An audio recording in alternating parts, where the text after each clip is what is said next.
Hey, great people, once again here. Thank you for watching and you are welcome.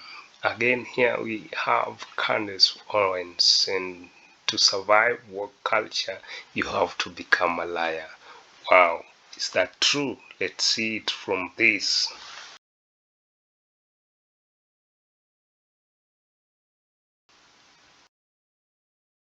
There's one theme that unites almost every story we've seen for the past 3 years. It's the people in charge despising the people they're in charge of. Politicians despising their voters, preachers despising their congregation, generals despising their infantry, officers, and enlisted men. So it shouldn't surprise you that the Bud Light executive in charge of Bud Light hates people who drink Bud Light and thinks really they should all become transsexual. Here she is.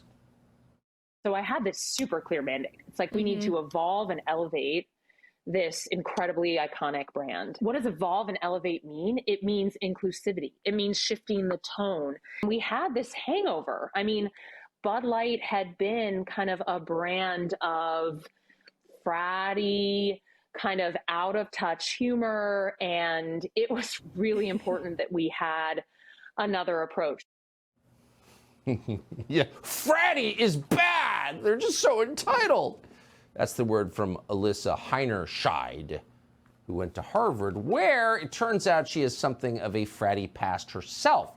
Henry Rogers of the Daily Caller somehow got these pictures of that same person at school in 2006. And you can see she's blowing up condoms. And no, that's not in a biology class. That's in some kind of fratty setting.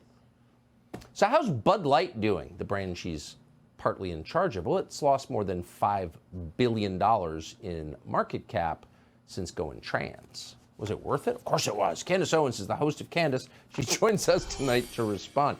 Hope you weren't a Bud Light investor, Candace.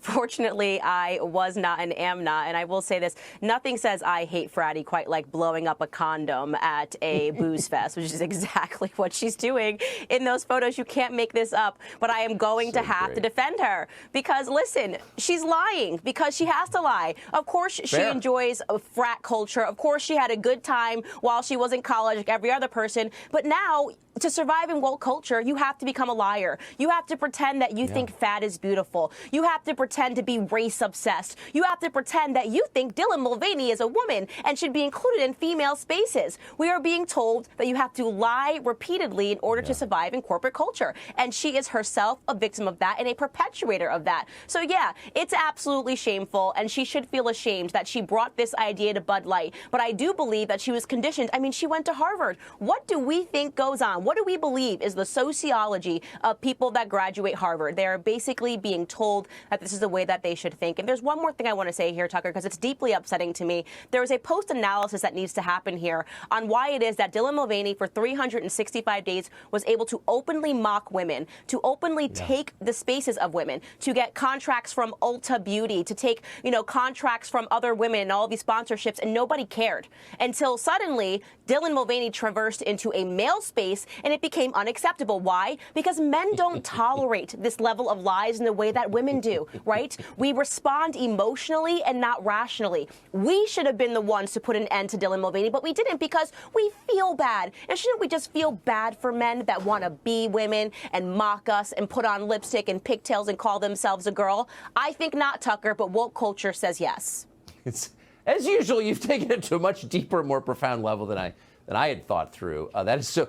I mean, in one sentence, it's pretty amazing that the battle of sexes has been won by men with the help of feminists, isn't it? Yeah, it is absolutely amazing. Unfortunately, once again, men have to rescue women from this terrible ideology that is taking place right now, and I commend men for doing that. The great Candace Owens, thank you so much for that. Thank you.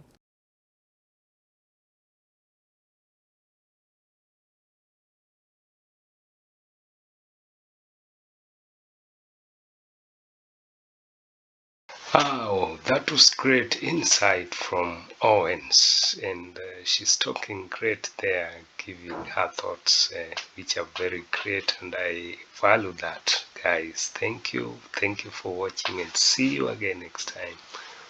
Bye-bye.